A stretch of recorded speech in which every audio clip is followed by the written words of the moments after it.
आज की कड़ी में हम महान शहीद राम प्रसाद बिस्मिल को श्रद्धांजलि अर्पित कर रहे हैं। उनका जन्म 1897 में 11 जून को उत्तर प्रदेश के शाहजहांपुर में हुआ था। 1918 में मैनपुरी षड्यंत्र और 1925 में काकोरी षड्यंत्र में बिस्मिल की भूमिका महत्वपूर्ण थी। बिस्मिल एक देशभक्त कवि थे। वे राम, अज्ञात और बिस्मिल उपनाम से हिंदी और उर्दू में लिखा करते थे। ब्रिटिश राज के खिलाफ युद्ध उद्घोष के रूप में उनकी कलम से निकली कविताएं सरफरोशी की तमन्ना, मन की लहर और स्वदेशी रंग अमर हो गईं। भगत सिंह ने हिंदी और उर्दू के एक महान कवि के रूप में उनकी सराहना की, जिन्होंने अंग्रेजी से कैथरीन और बंगला से बोल्शेविकों की करतूत पुस्तक का अनुवाद भी किया था। साथ ही क्रांतिकारी अशफाक उल्लाह खां वारसी से बिस्मिल की मित्रता एक मिसाल थी। इन दोनों को रोशन सिंह के साथ क्रांतिकारी गतिविधियों के आरोप में 19 दिसंबर 1927 को फांसी दे दी गई। राम प्रसाद बिस्मिल का अंतिम संदेश, जिसे उन्होंने 16 दिसंबर 1927 को लिखा था, कीर्ति पत्रिका में प्रकाशित हुआ।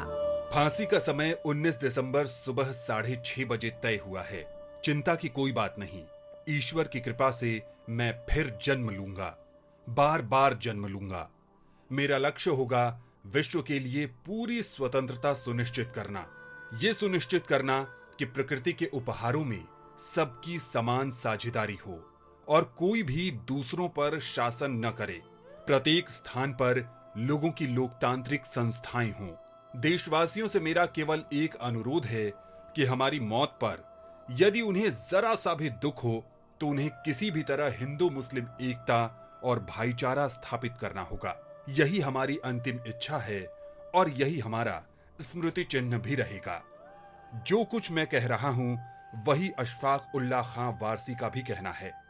युवाओं से मेरा अनुरोध है कि जब तक अनेक लोग शिक्षित और जागरूक न हो जाएं, गुप्त संगठनों पर ध्यान न दें।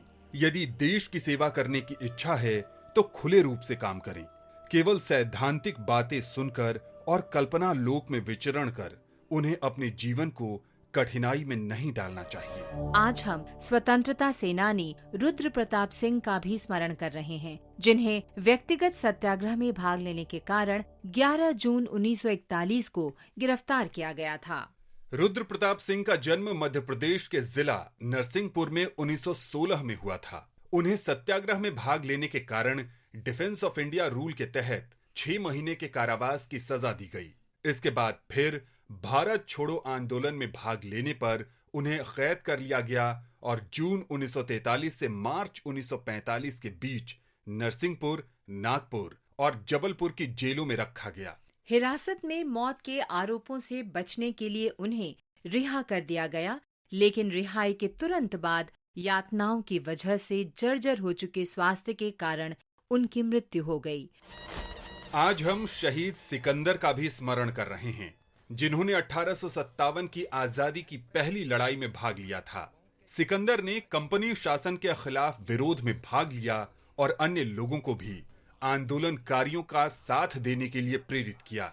ब्रिटिश सैनिकों के हमलों का प्रतिरोध करने के दौरान उन्हें गिरफ्तार कर लिया गया और उन पर राजद्रोह का आरोप लगाया गया। सिकंदर को 10 वर्ष के सश्रम कारावास की सजा हुई।